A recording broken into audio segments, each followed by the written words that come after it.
meus queridos e amados irmãos e irmãs em Cristo Jesus. Esta é a terceira mensagem desta série de Heróis da Fé do século XXI.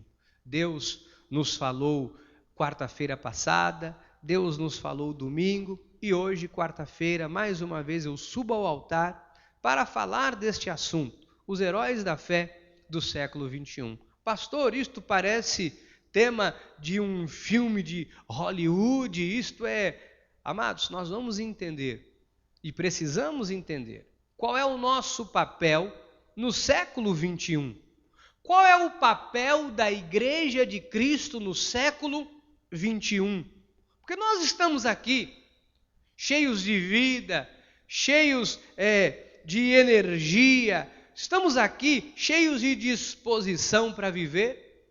Porém, qual é o nosso papel, espiritualmente e ministerialmente falando, para o reino, para a obra de Deus? Nós precisamos compreender isto.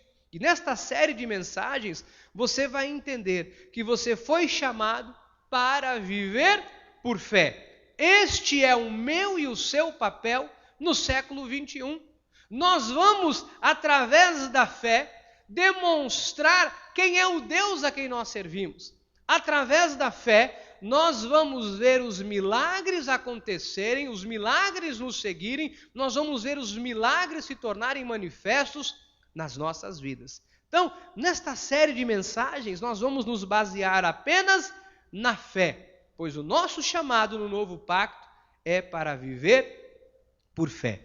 Nós vamos estudar a vida de homens e mulheres da Bíblia Sagrada, que por meio da fé se tornaram heróis da fé, entraram para uma galeria chamada Galeria de Heróis da Fé. E se nós observarmos isso, a vontade de Jesus é esta para as nossas vidas. Jesus deixou bem claro que nós poderíamos deixar os nossos nomes na Galeria de Heróis da Fé. Ontem, a pastora estava lendo uma literatura do nosso apóstolo Miguel Ângelo, bispo primaz da nossa igreja, o fundador do nosso ministério. Enquanto ela estava lendo, eu deitei ali perto dela, ficamos conversando, enquanto ela lia, e um versículo me saltou aos olhos, e eu absorvi aquilo, voltei ao meu escritório em casa, e voltei isto era quase 2h da manhã, voltei a escrever, a digitar, porque eu disse, aqui está a chave que estava faltando para que eu trouxesse a igreja. Porque Jesus nos deixou muito claro que o nosso nome poderia estar na Galeria de Heróis da Fé do século XXI. Esta passagem está em João 14, versículo 12, que diz assim: em verdade vos digo, que aquele que crê em mim, é por fé, fará também as obras que eu faço, e outras maiores fará, porque eu vou para junto de meu Pai. O que significa isto, pastor? Jesus deixou claro que nós poderemos entrar para a Galeria de Heróis da Fé se nós crermos, se nós acreditarmos que podemos fazer as obras que Ele fez e obras ainda maiores. Então, quem vai fazer as obras que Jesus fez e obras maiores que Jesus fez? Aqueles que creem, os da fé. Diga, os da fé vão fazer as obras que Jesus fez e obras maiores. Este foi o desafio do apóstolo Paulo. Sabe que o apóstolo Paulo, quando estava escrevendo Hebreus 11, que eu li há pouco, Paulo estava escrevendo para um povo judeu. Então, esta passagem de Hebreus, Paulo está escrevendo aos judeus. E Paulo começa a dizer para os judeus, volta para mim, Hebreus 11, versículo 1 e 2, Paulo diz assim, ora, a fé é a certeza de coisas que se esperam, a convicção de fatos que não se veem. O que Paulo está dizendo? Paulo está escrevendo uma carta para os judeus. E ele está dizendo para os judeus que haviam se convertido, que agora eles não poderiam mais viver da lei. Olha, havia um judeu poderia viver debaixo da lei de Moisés? Poderia. Mas uma vez que esses judeus receberam a Cristo como Senhor e Salvador, eles já não podiam mais viver debaixo das obras da lei. Aí olha o que acontece. Paulo, então, vai numa grande missão de começar a orientar estes judeus convertidos que não podiam mais viver debaixo da tradição judaica. Agora, imagine você, o nó que isso deu na cabeça daqueles judeus, presbítero Rogério. Uma tradição. Aqueles homens cresceram vendo os costumes da lei. Aqueles homens cresceram estudando Moisés.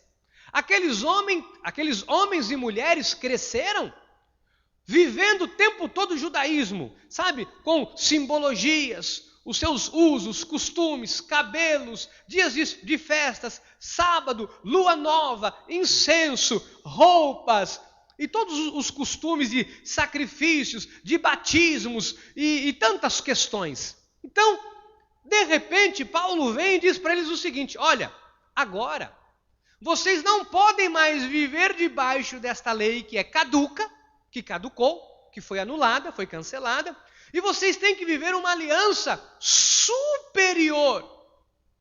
Paulo tinha uma missão, amados, extraordinária: instruir na graça de Deus os judeus, por origem, por natureza, que haviam sido criados segundo a lei de Moisés, para abandonar a tradição, apostatar da tradição, para viver segundo a graça, que é um pacto de melhores e superiores promessas. Imagine a luta de Paulo, porque aqueles homens na carne eram judeus, mas agora eles tinham que viver um pacto de melhores e superiores promessas. Então, imagina, eles como judeus, eles vigiliavam.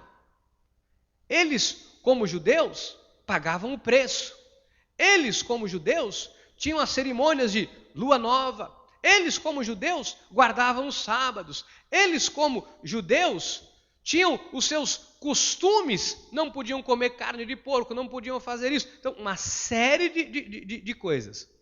De repente vem Paulo e começa a ensinar a graça de Deus, dizendo: olha, tudo isto aqui, incenso, lua nova, olha, sacrificar animal, isso tudo não tem mais nada a ver.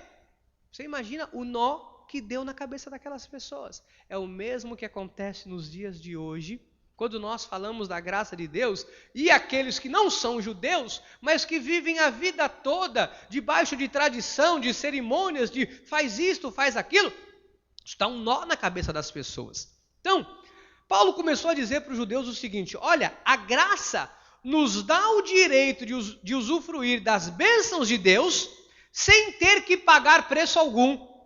Os judeus aprenderam assim: se você quer um benefício, pague o preço, faça o sacrifício, você vai fazer o sacrifício tal, você vai matar um cordeiro, você vai fazer isto, aí você vai receber a bênção. Paulo vem e diz para os judeus o seguinte: olha, na graça, o Senhor nos dá o direito de usufruir de todas as suas bênçãos, sem termos que pagar preço algum. Não tem preço algum para pagar, pois Jesus já pagou este preço na cruz. Imagine o nó que se deu na cabeça daquelas pessoas, porque eles não sabiam viver de outra forma. Então Paulo precisou ensinar os judeus, porque a religião do Antigo Testamento era toda baseada em rituais, era vinculada aos rituais. Na lei, por exemplo, Deus só falava, o Espírito Santo de Deus só usava 4 pessoas. Na lei, no período da lei, só 4 pessoas eram usadas para serem porta-voz de Deus, para Deus falar. Quem eram? O rei, o sacerdote, o profeta e o juiz. Esporadicamente, de quando em quando, Deus usava o rei, o sacerdote, o profeta ou o juiz. Um juiz para poder falar. Então você imagine como que era a mente daquelas pessoas. Eles estavam ligados a rituais, as pessoas. Então, quando eles viam o profeta, eles estavam totalmente ligados ao profeta. Se o profeta não vier, se o profeta não falar, quando eles viam o rei, eles estavam ligados. Então, os judeus viviam com vários rituais, símbolos, costumes. Isto era o velho pacto, a velha aliança. Agora, Nós não vivemos esta aliança. Nós vivemos a aliança da fé. Como que nós vivemos agora, pastor? Agora, para nós, não é mais o palpável, é o invisível. Eu e você não vamos nos guiar, nos basear em coisas, em pessoas, em rituais, para termos a nossa bênção ou para almejarmos aquilo que nós idealizamos ou sonhamos para as nossas vidas. Eu e você agora, para tomarmos posse daquilo que nós queremos, nós não vamos esperar a simbologia de um rei, nós não vamos ficar aguardando um sacerdote entrar no Santo dos Santos com a nossa oferta, com o nosso sacrifício, para ver se ela é aceitável ou não a Deus. Não! Agora, no novo pacto, na nova aliança, nós nos comunicamos com Deus através da nossa fé. O justo viverá por fé. Por quê? Porque o fim da lei é Cristo. Isso está em Romanos 10, versículo 4, que diz assim: porque o fim da lei é Cristo. Para quem, pastor, que o fim da lei é Cristo? Para quem? Para a justiça de todo aquele que crê. Então, para todo aquele que crê, ele está livre da lei. E Paulo estava ensinando os judeus desta forma: vocês precisam se desvincular da lei, uma vez que a lei está extinta, uma vez que vocês creram em Jesus. Então, quem crê em Jesus, para você, a lei foi extinta. Quem está entendendo? Você crê em Jesus, a lei mosaica, sacrifícios, penitências, vigílias, usos, costumes, isto tudo foi anulado, porque o fim da lei é Cristo. Então, isto foi anulado. E nós recebemos uma nova aliança.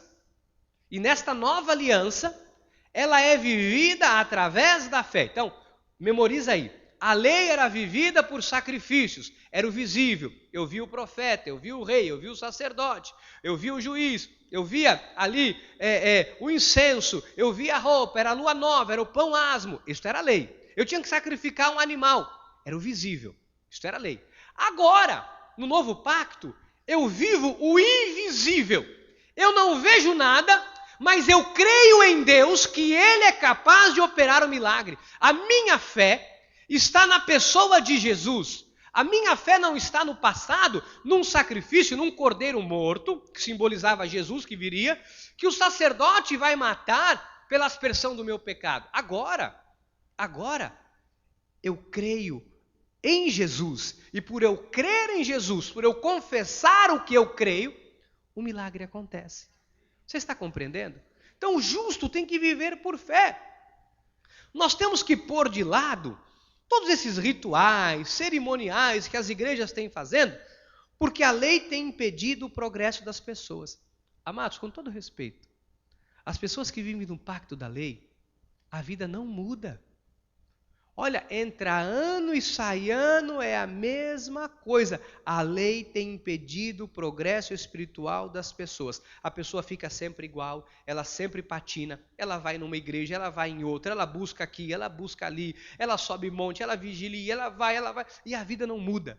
Tem um monte de pessoas que vai de igreja em igreja. Como é o nome? Não é visitante, tem um nome que as pessoas usam. E a pessoa vai de igreja em igreja, turista de igreja. Vai numa igreja que hoje eu vou lá receber minha bênção. Não, eu vou lá não sei onde receber minha bênção. Não, porque está vindo um missionário não sei o que, eu vou lá receber minha bênção. A pessoa não tem progresso, não cria raízes. Por isso não cresce. A pessoa está sempre mal, está sempre mal-humorada, está sempre caída. Tudo é motivo para desistir. Vive desanimado, desanimada. Isto é o que a lei faz. A pessoa vive buscando campanha disto, campanha daquilo, profeta tal, missionário tal. Isto é a lei. Outra, vem um profeta não sei o quê, o homem fala tudo, ele fala, e as pessoas estão atrás destas coisas todas. Então isto aqui, amado, tem que pôr de parte. Em Hebreus 6, versículo 1 e 2 diz assim: por isso, pondo de parte os princípios elementares da doutrina de Cristo, deixemo-nos levar para o que é perfeito. O que, pastor? Quais são os princípios elementares que eu tenho que pôr de parte, que eu tenho que tirar e me deixar levar para o que é perfeito? Se a Bíblia diz para deixar levar para o que é perfeito, porque o que é elementar não é perfeito. O que é? Não lançando de novo a base do arrependimento, de obras mortas, e da fé em Deus. Deixa eu te explicar uma coisa. Você não tem que vir aqui à igreja para todo domingo eu ficar falando para você, todo domingo, a base do arrependimento. Arrepende-te! Aqui não é uma igreja salva? Aqui não é um povo que conhece a Jesus? Por que eu vou vir aqui todo domingo? Arrepende-te, pecador, porque o diabo vai te pegar. Arrepende! Ah, mas isso não faz ninguém crescer. Sabe, isso aí é cansativo, é enjoativo. Tem igreja que todo domingo, toda quarta, toda segunda, toda terça, tem culto todo dia. E a base do arrependimento. Arrepende-te, Jesus está voltando, arrepende-te. Meu amado, nós sabemos, já nos arrependemos, já fomos salvos, transformados. Me arrepender, mas já me arrependi. Já fui rezar. Eu vou ficar todo o culto falando para você. Arrepende-te, pecador, arrepende. É o que as igrejas estão fazendo. Jesus diz aqui, a palavra do Senhor. Sabe? Olha o que o apóstolo Paulo nos orienta. Volta, por favor, volta. Não lançando de novo a base do arrependimento de obras mortas e da fé em Deus. Sempre aquela mesma coisa. O que mais? O ensino de batismos. Olha, veja que está no plural. O que é o ensino de batismo? As pessoas ficam falando de batismo. Sabe como que era feito o batismo? Isso ninguém fala, né? Ou não sabe, ou põe embaixo do tapete. Batismos, no plural. O batismo das águas não era feito uma vez só. Tinha que fazer toda semana, todo mês, todo ano. A pessoa errava, pecava, ia lá no rio, batizava. Só a tribo dos essênios. A pessoa fazia uma bobagem, a família estava em pecado, vamos lá, batizava. Imagina, vou ficar aqui ensinando o ensino de batiza. Ensino de batismos. Ressurreição dos mortos. Olha, quando você morrer, você vai para onde? Tem pastor que sabe falar isso. O culto. Ó, você morrer, você vai para onde? Você tem certeza da tua salvação? Você tem certeza que você é salvo? Você tem certeza que... Oh, meu irmão, isso é tudo uma bobagem. E as pessoas ficam culto após culto, só falando esta mesma ladainha, desculpe a expressão.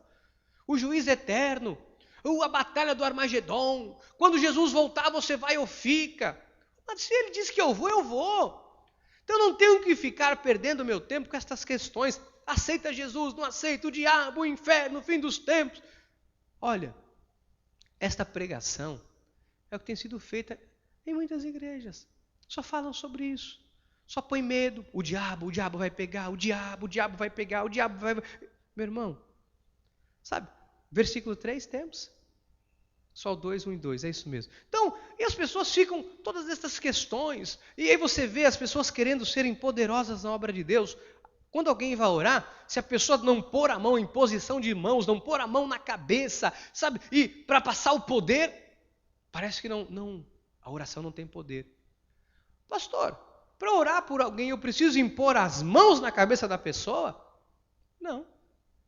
Ah, mas na nossa igreja eu vejo, às vezes o pastor põe, o apóstolo põe, nós colocamos as mãos como um sinal de estamos com você, estamos juntos, de toque, de carinho, de amor, de cumplicidade, não de poder, estou pondo a mão aqui porque o poder está na minha mão. O poder não está na mão de ninguém, o poder está em Jesus. Quando você ora com fé, tem poder. Quando você confessa com fé, tem poder. A tua boca é uma arma poderosa. Quando você abre a sua boca com fé, meu irmão, tem poder nas suas palavras. Quem está entendendo?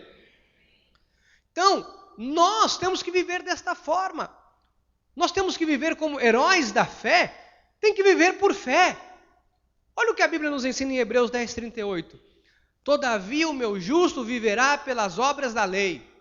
Não? O que está escrito aí? Todavia o meu justo viverá pela... E se retroceder, nele não se compraz a minha alma. Olha aqui, a alma de Deus não se alegra, Deus não se alegra quando alguém retrocede. Paulo estava ensinando os judeus, olha, se você retroceder para onde, pastor? Retroceder para a lei. Deus não se alegra. Então, a fé é a certeza. Então, eu vou lhe dizer uma coisa. Não pense que água vai interferir, não pense que óleo, que azeite, que subida de monte, que batismo, que vigiliar, isto vai interferir para você receber ou não a bênção. Que a fitinha, não, roupa. Não, porque se eu não cortar o cabelo, Deus não vai me abençoar. Se eu cortar o cabelo, Deus não vai me abençoar. Se eu usar calça, Deus não vai me abençoar. Olha, se eu passar um batom, Deus não vai me abençoar. Se eu fizer isso aqui, eu já vi pessoas dizendo, olha, eu perdi a bênção porque eu cortei 2 dedinhos da franja. Olha como a mente está. Nós temos que compreender que o novo pacto não está atrelado a usos, costumes, a rituais. O novo pacto é um pacto de boca, é um pacto de fé. Eu criei, eu falei, o milagre acontece. Pastor, qual é a chave para o milagre? A fé. Qual é a chave para a transformação? A fé. Sem fé é impossível agradar a Deus. Sem fé é impossível que você viva os grandes milagres de Deus. Deus não tem prazer em quem retrocede. Hebreus 10:38. Deus não tem prazer em quem vive debaixo de sacrifício. Deus não tem prazer em quem vive debaixo das obras da lei. Deus não tem prazer. Amados, nós temos que acreditar nisso. Então, as pessoas estão cheias de simbologias. Nos dias de hoje está acontecendo as mesmas coisas. Um dia um rapaz me perguntou, eu estava comprando um negócio em uma loja, ele disse, pastor, minha igreja vai na marcha para Jesus, e o irmão está fazendo um movimento lá. Eu disse, não, movimento nenhum para a marcha para Jesus. Não, porque a marcha para Jesus e nós vamos lá e vamos receber a bênção. Eu disse, filho, quem te disse que porque você vai estar na marcha, você vai receber? A marcha é uma procissão dos evangélicos. Assim como tem a procissão do padroeiro da cidade, como é o nome? Não, tem uma procissão que tem aqui, divina, festa do divino, a procissão, e aí a marcha é a procissão dos evangélicos. E agora tem igreja que diz, olha, na marcha, você escreve o que você quer receber de Deus, põe na sola do sapato, dentro do sapato, põe na palmilha, calça e você vai marchar e ao final da marcha você vai ter sua vitória. Aonde isso? Amados, é um pacto de fé. E a fé não está ligada a rituais, a fé não está ligada ao palpável. Porque se eu disser que esta água cura, Deus é coadjuvante, Deus está em segundo plano e a água é o operador do milagre. Ninguém vai querer mais Deus. É um copo d'água. A oração das 6 horas, a água resolve. Então, se eu disser que foi porque eu peguei este lencinho aqui, eu levei para casa e eu acreditei, passei no meu marido e ele foi curado, é a mesma coisa que eu estiver acreditando na Aparecida do Norte, em São Judas Tadeu, em qualquer outra crendice dessa. O boi da cara preta, a mula sem cabeça e etc. Então, não pode. A fé não está vinculada a coisas, a fé não está vinculada ao palpável, a fé não está vinculada à pessoa, o milagre está vinculado à fé. Amém? Está entendendo, pastora? Então a fé é que move montanhas, a fé é que move o sobrenatural, não é a água, não é nada palpável. Então o milagre, a bênção, não está condicionada a nada disso. E o rapaz ficou assim, mas pastor, porque nós vamos lá no final da marcha, aí tem um louvor, vem os artistas, eu disse, muito bem. A grande maioria vai para poder no final ver artista gospel famoso, com todo respeito, é artista gospel famoso que cobra 15, 20 mil para vir numa igreja. Vê se eles vêm aqui. Vê se algum artista famoso veio aqui na igreja. O pastor nunca convidou. Eu não convidei porque eu não vou desembolsar 20, 30 mil, ter que vender minha casa, vender o prédio da igreja, para a pessoa vir aqui para cantar uma música, 2. Com todo respeito, cada um faz o que quer. Digno é o obreiro do seu salário. Não questiono ninguém agora. As pessoas estão indo atrás de músico famoso, estão atrás disso. Eu fui lá e eu vou... Meu irmão, se você quer ver a bênção de Deus na sua vida, você tem que se mover por fé. Sem fé é impossível agradar a Deus. Olha o que a Bíblia fala nesta galeria de homens e mulheres da fé, de pessoas que foram colocados nesta galeria, entre eles está Noé. Olha só, olha o que é uma vida de fé. Isto aqui é antes da lei. Hebreus 11:7. Pela fé Noé, divinamente instruído acerca de acontecimentos que ainda não se viam, sendo temente a Deus, aparelhou uma arca para a salvação de sua casa, pela qual condenou o mundo e se tornou herdeiro da justiça que vem. Olha que coisa interessante. Noé acreditou, porque numa geração que não conhecia chuva, numa geração que nunca tinha visto um sobrenatural de uma chuva, uma geração como aquela, e de repente Deus diz, olha, você tem que fazer uma arca, e deu as medidas da arca de Noé, segundo os pesquisadores, historiadores e grandes teólogos, é da mesma dimensão do estádio do Maracanã. E Deus diz, você vai construir uma arca, e deu as dimensões, o tamanho do estádio do Maracanã. O cara não era arquiteto, não era engenheiro, não era marceneiro, não era nada, era um lavrador. E de repente ele diz assim, eu vou construir. Ele creu, ele diz, vai chover, o mundo vai ser condenado com dilúvio, eu acredito. Por isso, ele foi herdeiro da justiça que vem da fé. Esta é a fé que eu e você temos que ter. Se Deus disse que vai nos restituir no lugar da vergonha a dupla honra, nós temos que acreditar. Se ele disse que pelas chagas de Cristo você já foi sarada, você tem que acreditar. Se ele disse que ele vai nos abençoar, nos prosperar, para termos para emprestar e não tomarmos emprestado, nós temos que acreditar. Isto é a justiça que vem da fé.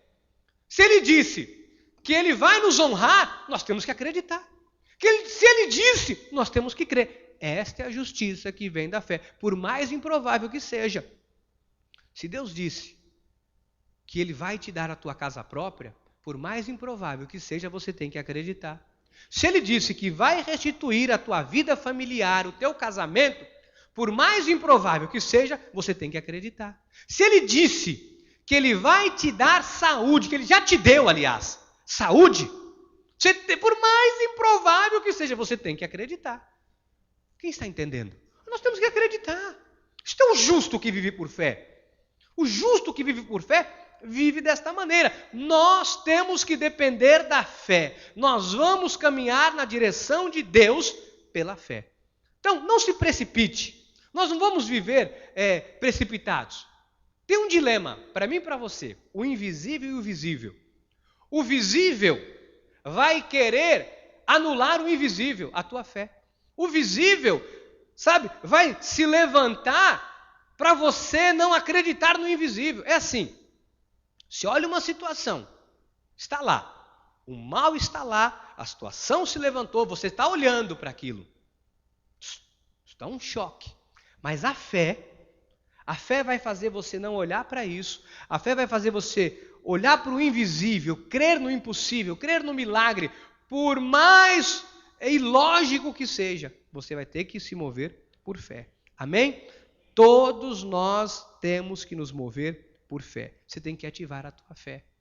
Deus não quer aqui você vivendo na graça de Deus.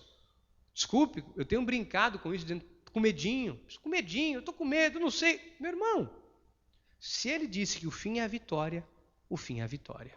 Mas pastor, não chegou a vitória ainda, então não é o fim, porque o fim é a vitória. Amém, igreja? Você está crendo nisso? Então você é um candidato a ser um herói da fé, você é uma candidata a ver o milagre na sua vida. O invisível e o visível sempre estarão em confronto. Põe no telão para mim a frase. Olha o confronto. Esperar ou agir? Então, o visível e o invisível. E agora, pastor? Eu vou esperar ou eu vou agir? Os heróis da fé souberam esperar e agir. Esta é a característica primordial de um herói da fé. O herói da fé sabe esperar, o herói da fé sabe agir. Olha, como é que eu sei, pastor, que uma pessoa é madura e é uma pessoa que se move por fé? Porque ela sabe esperar. O precipitado, aquele que não é da fé, ele se precipita, ele põe os pés pelas mãos, ele vai lá, faz tudo errado, e bate a cabeça, e pede ajuda para um, pede ajuda para outro, pede socorro, se mete onde não devia, vai atrás de agiota, vai atrás de não sei o quê, se desespera, se descabela. Agora, o herói da fé, Ele é confiante, ele sabe que Deus está no negócio. Ele fala: Senhor, eu vou esperar porque eu sei que na hora certa o Senhor vai me conduzir para eu agir. Eu vou agir, as portas vão se abrir. Ele sabe esperar. O herói da fé sabe esperar. Mas pastor, a situação é urgente. Existe o tempo de espera e existe o tempo de ação. E o homem e a mulher de fé conhecem esse tempo. Sabe qual é o tempo. Pastor, por que nós não fazemos isto, aquilo e aquilo outro? Porque é hora de esperar. Mas vai ter a hora de agir também. Vai ter a hora de nós nos lançarmos. Olha, isso aqui aconteceu com Abraão. Hebreus 11, 8. Pela fé, Abraão, quando chamado, obedeceu a fim de ir para um lugar que deveria receber por herança. E partiu sem saber para onde. Abraão foi chamado. Ele obedeceu. Ele creu. Ele acreditou. Ele obedeceu. E ele foi para um lugar sem saber para onde ia. Quem é da fé não fica questionando. Você acha que Abraão chegou lá e perguntou assim, presbítero William? Tudo bem, eu vou, mas tem Bolsa Família? Não, eu vou. Mas o que eu vou ganhar? Eu vou ter vale transporte, cesta básica, porque onde eu estava eu tinha vale transporte, eu tinha cesta básica, eu tinha, fala aí um benefício, Bolsa Família, o Bolsa Canguru, eu tinha tudo. O Bolsa o quê, pastora? Bolsa Escola, o Bolsa Cesta Básica, o Bolsa Ticket de Refeição. Você acha que ele ficou questionando? Então ele sai da tua parentela.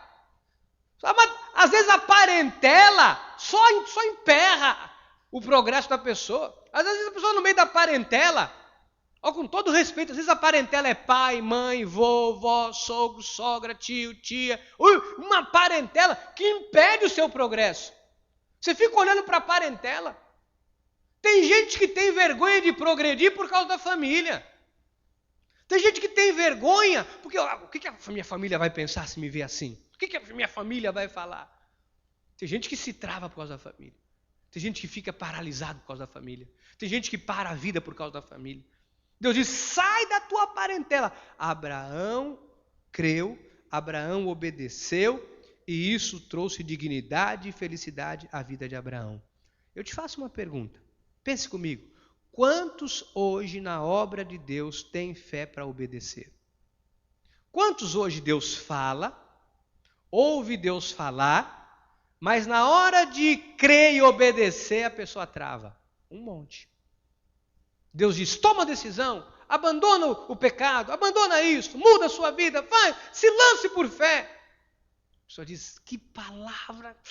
Sai daqui quando chega em casa, vê a parentela, vê não sei o quê, vê aí é o confronto do invisível com o visível. Do invisível com o visível. A pessoa fica, e agora? O que eu faço? Isso é um retrocesso. O justo obedece. Por que ele obedece? Porque ele não age por vista. O justo obedece porque ele não age por vista. Ele acredita. Ele não fica olhando para o lado. Meu irmão, minha irmã, eu quero, nesses minutinhos finais, dizer para você o seguinte: pare de olhar para o lado, obedeça. Sabe, não fique aí acomodado, sabe, nessa vida de comodismo. A inércia é contrário à fé. Você tem que identificar o problema e você tem que agir por fé. Então, qual é a nossa forma de vida? Hebreus 11:6. De fato, sem fé é impossível agradar a Deus. Porquanto é necessário que aquele que se aproxima de Deus creia que Ele existe e que se torna galardoador do que os busca. Então, a Bíblia está dizendo aqui que sem fé é impossível agradar a Deus. Então, eu quero te dizer o seguinte, eu quero pôr uma frase no telão para você entender o seguinte. Crise é oportunidade. Oportunidade para você mostrar a sua fé. É oportunidade para você ver a vitória na sua vida. Este ano o Senhor nos disse que seria um ano de grandes vitórias. Existe grandes vitórias sem grandes desafios? Não existe. Não existe. Amados, crise é oportunidade. Foi no meio da crise que homens e mulheres de Deus fizeram a diferença. Foi no meio da crise que Daniel foi parar na cova dos leões e usou a fé e saiu intacto. Foi usando a fé no momento da crise que Sadraque, Mesaque e Abidnego foram lançados numa fornalha acesa 7 vezes mais, cujos soldados que jogaram ele morreram queimados. E não se queimaram. Foi no meio da crise que eles viram a oportunidade de mostrar a fé. É no meio do caos. É no meio da necessidade, é no meio da doença, é no meio da guerra, é no meio do transtorno, é no meio da crise, que você vai ter a oportunidade de usar a sua fé para que o seu nome seja elevado e colocado na galeria dos heróis da fé do século 21. Esta crise que você está passando é uma oportunidade. Diga, esta crise é uma oportunidade para eu ver grandes vitórias. Diga para o seu irmão, diga, este problema, esta crise é uma oportunidade. É uma oportunidade. É uma oportunidade. Louvado seja Deus. Hebreus 11, versículo 4, fala do primeiro nome que entrou na galeria de heróis da fé. O primeiro nome, só existiam 4 pessoas na terra, só 4. Dessas 4 pessoas, um já entrou para a galeria de heróis da fé, Abel. Pela fé, Abel ofereceu a Deus mais excelente sacrifício que Caim, pelo qual obteve testemunho de ser justo, tendo a aprovação de Deus quanto às suas ofertas. Por meio dela, também mesmo depois de morto ainda, fala, amados, pela fé. Então, pastor, me diga uma coisa, Deus se agradou do sacrifício de Abel, porque ele foi lá e pegou o melhor que ele tinha. Então, significa que se eu fizer um sacrifício também, Deus vai se agradar de mim? Porque olha, Abel fez um sacrifício, ofereceu o melhor ali, e Deus se agradou. Será que se eu também oferecer o melhor, Deus não vai se agradar? Amados, Deus só se agradou porque ele era filho, e primeiro, porque foi pela fé. Quando ele foi oferecer aquele sacrifício, ele acreditou que a oferta dele ia ser agradável a Deus. Ele acreditou, ele creu naquele sacrifício que ele estava fazendo. Foi a fé, não foi o que ele ofereceu, não foi o sacrifício que ele fez, porque foi uma atitude de fé.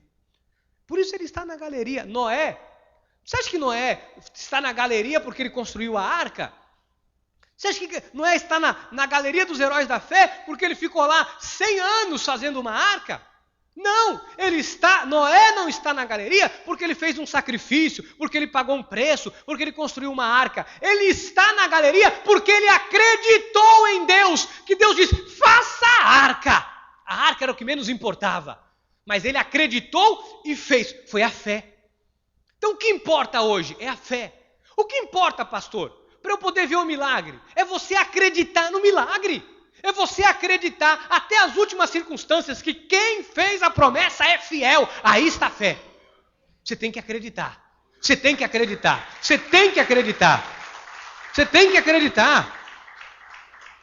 Meu irmão, minha irmã, eu quero nesses 3 minutos finais lhe dizer o seguinte, você não pode sair daqui sem viver por fé. Qual que é a minha motivação e a sua fé? A minha motivação e a sua não são as coisas visíveis. Pastor, eu fui no culto hoje, mas eu não gostei do louvor, o louvor não me motivou. Amado, louvor não está aqui para te motivar, porque o louvor não é para você, o louvor é para Deus. Pastor, eu vim para a igreja hoje, mas o louvor que cantou eu não gostei, porque eu gosto daquele louvor mais calminho. O louvor não é para ti, o louvor é a Deus. O louvor não é... Pense uma coisa, guarde isso para o resto da tua vida, o louvor não é nosso, o louvor nosso é para Deus. Ninguém está aqui louvando para a igreja, ninguém está aqui louvando para você. Nós estamos todos juntos louvando a Deus. Então, não é o louvor que tem que motivar ninguém. Não é o louvor que vai motivar ou não vai motivar. Não, pastor, eu cheguei aqui, mas eu não estava, a palavra não foi o que eu queria, eu não sou motivado. Meu irmão, o que te motiva é a fé. Se você não tiver atitudes de fé, você não vai ter motivos, você não vai ter razão para viver. O que nos motiva é a nossa fé. E você tem que sair daqui motivado, não pelos acontecimentos da sua vida atuais, mas pela fé. Porque imagina, qual é o motivo que alguém recebe um diagnóstico de câncer, recebe um diagnóstico de falência, recebe um diagnóstico de separação, recebe uma notícia maldita, uma notícia de morte, recebe uma notícia que está com um problema que não tem cura, não tem solução. O que é que vai motivar esta pessoa, se não a fé? Imagine, não há louvor na face da terra que motive. Não há louvor que motive alguém que o marido diz, não te amo mais, pega a tua sacola, suas trouxas, suma daqui. Não há louvor, não há ninguém que motive. Se não for a fé, fazer esta pessoa acreditar que Deus vai dar uma reviravolta, vai mudar a história, vai transformar a situação, você não vai a lugar nenhum. Meu irmão, minha irmã, eu termino a mensagem dizendo, é por fé. É a fé que tem que nos motivar. Não viva por vista. O herói da fé, a heroína da fé do século 21 se move por fé. O que te motiva é a fé. O justo viverá por fé. Use a sua boca com uma confissão de fé. Se os seus olhos estiverem vendo morte, o invisível, a fé vai produzir vida. Que assim seja, porque assim nos disse o Senhor. Amém. Amém e amém. Diga, é por fé. Diga, crise é oportunidade. É oportunidade. Para quê, pastor? Para o teu nome ir para a galeria de heróis da fé. Para você ser honrado por Deus, para você dar testemunho, para você escrever o seu livro com a tua história, para você contar para as pessoas o que você passou, para quando alguém cruzar o teu caminho, você dizer, eu sei o que é isso aí, eu acreditei. Você vai arrastar a multidão de pessoas com o seu testemunho. A tua fé te salvou. A tua fé te salvou. Fique de pé, vamos orar a Deus, vamos agir por fé. Amados, nós vamos entrar numa nova dimensão espiritual nessa igreja. Nós vamos entender que aqui ninguém está vindo aqui para ver quem está na porta, quem está na cozinha. Eu fui na igreja, eu não gostei hoje do culto porque o lanche que tinha hoje era coxinha, eu não como coxinha. Olha, o que te motiva na igreja não é coxinha. Não, porque eu estou meio chateado, porque eu queria não sei o que e não tinha. Meu irmão, não é isso. É a fé. A fé é que nos motiva. Amém? Vamos falar com Deus. Pai amado e eterno, Deus Todo-Poderoso, Tu és o Rei dos Reis, o Senhor dos Senhores. Não há nada impossível a Ti. A Tua palavra nos ensina em João que nós, se crêssemos em Ti, se nos movêssemos por fé, nós faríamos as obras que o Senhor fez e obras ainda maiores. Senhor, o Senhor ressuscitou a Lázaro, o Senhor curou, o Senhor deu vista aos cegos, o Senhor fez paralíticos andar. Senhor, que obras maiores são essas? Aquilo que olhos não viram, ouvidos não ouviram, jamais penetrou no coração humano. Diz a Tua palavra que é isto que o Senhor tem preparado para nós. E o que nos distancia da vitória, o que nos distancia da cura, o que nos distancia do milagre, o que nos distancia da bênção, é a nossa postura de fé, a nossa atitude de fé ou a nossa inércia. Senhor, queremos nos mover por fé, queremos viver por fé, pois o justo, no pacto da graça de Deus, vive por fé. A graça é um pacto de fé, de boca, de confissão. Eu criei, por isso é que falei, nós cremos, por isso também falamos. E nós sairemos daqui hoje, Deus, motivados pela fé, a não viver por vistas. Motivados pela fé, para não viver por vistas. Nós sairemos daqui, motivados pela fé, a crer no invisível, a ver no invisível, crer nas Tuas promessas, pois quem fez a promessa é fiel. Se o Senhor nos prometeu, Tu não és filho do homem para que mintas, nem filho do homem para que se arrependas. Se o Senhor prometeu, diz a Tua palavra que o Senhor é fiel para cumprir.